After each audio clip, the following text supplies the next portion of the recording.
ఇక నిర్మల్ జిల్లా కేంద్రంలో సోమవారం మధ్యాహ్నం 1 గంట సమయంలో ఏకధాటిగా వర్షం కురిసింది. దీంతో రోడ్లన్నీ జలమయమయ్యాయి.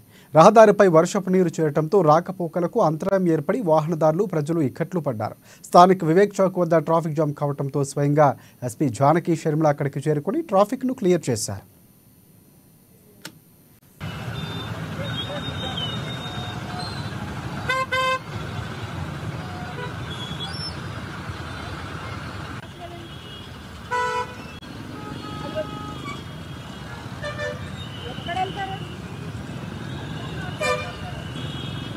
आई